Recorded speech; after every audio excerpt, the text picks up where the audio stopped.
How far can you ride your bike in 1 hour?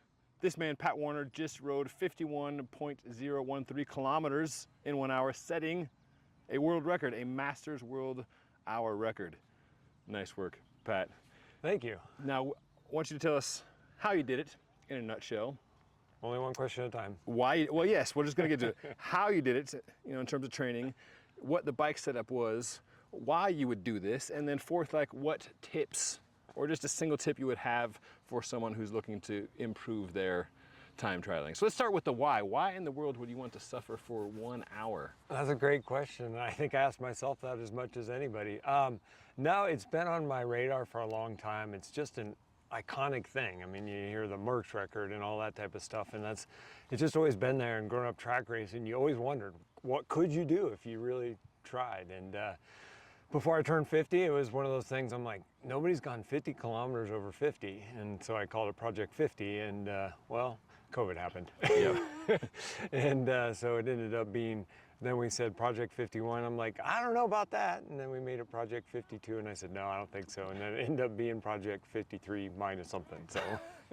So for the record, first person over 50 years old to go over 50 kilometers in 1 hour. Correct. And just for context, you mentioned Eddy Merckx. When he set the hour record back in '72 in Mexico City, that was 49.451 kilometers. Right. When you broke the Masters record, that was a certain Norm Alvis. Correct. Whose record you broke. Norm was a former Tour de France rider, Giro rider, went to the Olympics for the team time trial. His record of 49.392 kilometers was set in 2017 when he was 54, and that was the best at the time for 30-year-olds, 40-year-olds, and 50-year-olds. So you eclipsed Norm by a good chunk. Now, Norm was riding a fixed gear 5313. What was your bike setup? I was riding a 6514. Oof. Yeah, it was a pretty big gear, for sure. But because I did most of my training on the road, since we haven't had a velodrome and I'd only been on the track previously for once in 3.5 years, 2 weeks prior to the attempt, I was trying to simulate as much as I could outdoors, and that's where my natural cadence kept falling. So we were trying to simulate that as much as possible. So you went to Aguascalientes, which is in Mexico, just northwest of Mexico City, for the altitude. Well, you tell us why, but the same place a certain Ashton Lambie set a world record, first man ever to go under 4 minutes for the 4-kilometer individual pursuit effort. So you went to Aguascalientes, why? Because the track's fast. Why is the track fast? Besides what about the conditions make it fast? Yeah, it's air density is a big part of it. The track surface has to be fast, but air density is a big part of going super fast. So at a higher altitude, you have a lower density, and when it's warm, it definitely makes a difference. So it's a balancing act of going high enough altitude, because you obviously can't do as much power as you could in LA. But with the air density being lower, then you can go faster. So that's why you see so many attempts there, and the surface on the track is fast as well. It's a pretty rideable track. Some tracks are a little harder to ride at the black line when you're in the aero bars for an hour than others. Sometimes you have to work pretty hard to stay low, and it's a pretty rideable track. It's a little bit more forgiving coming out of the corners. You rode this bike, but not in this configuration. So this is a specialized S-Works Shiv, but set up for time trialing. You've got shifters and brakes. This is not what you rode there.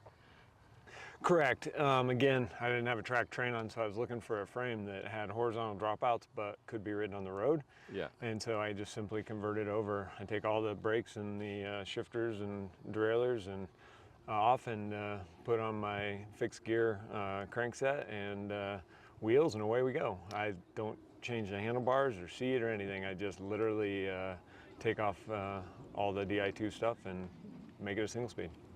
How about pacing? Pat is vice president at Stages, which knows a thing or two about power meters and computers. How much technology we're using versus just some more simple methods of pacing? Like, for instance, our friend and Olympic coach Benjamin Sharp was down there assisting you. What were you looking at and thinking about? Well, as you're doing the attempt, you can't see anything because you're not allowed to have your any data in front of you. So, right. So from a pacing, we really built up to the figuring out what the pacing would be. using power on the road, but then we went to LA and did a couple days of testing, and then we did 2 days of testing at Aguas Calientes beforehand. But technology-wise, I mean, one of the things that makes the biggest difference in your hour attempt is being aero.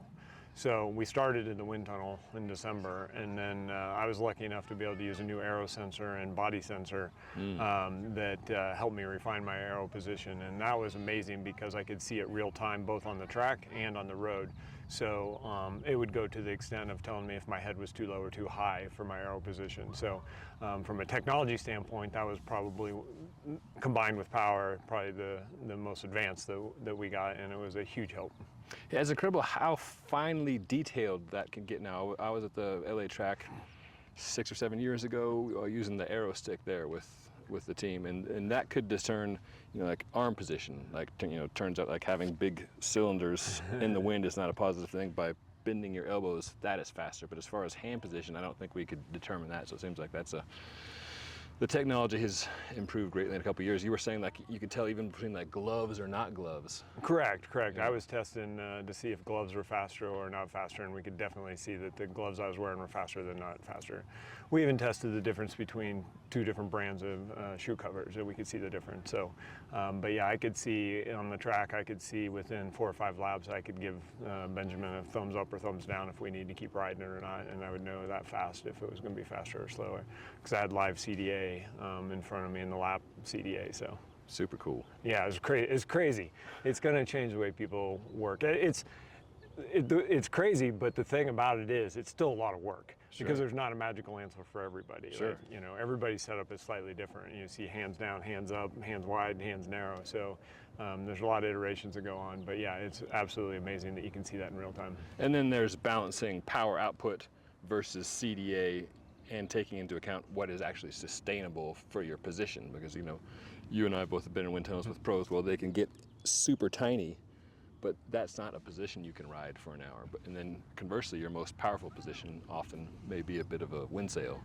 Yeah, and then you have the whole dynamics of the track, because you only, and it depends who you ask, but between 90-95% is the max power you're going to make compared to being on the road, even on the same bike. With all people think of it a constant hour, but it's very far from a constant hour. You have about a 5 or 6 RPM change in every corner. So if you think about, we were doing on average 17.5 second laps. So, 4 times a lap, your cadence was going up and down by 6 RPM, which makes your power go up and down. It looks more like you do micro intervals all day long instead of, like what you would consider a consistent flat line. I mean, it is off and on, off and off and on the entire hour. So. And ballpark, what were those off and on power-wise for you? Oh, on the high side, it was probably 350, and then on the low side, 290. I mean, it was moving that much most of the time. Yeah. That's a wide swing. Yeah. It's also a lot of power for 1 hour crunched over on the bike. So the current world record all time is Victor Kampenaerts, the Belgian specialist, 55.089. That's so fast. Kilometers, which is ridiculous. And again, Pat, you just did just over 51 kilometers. So for those of you counting in miles, that's nearly 32 miles an hour.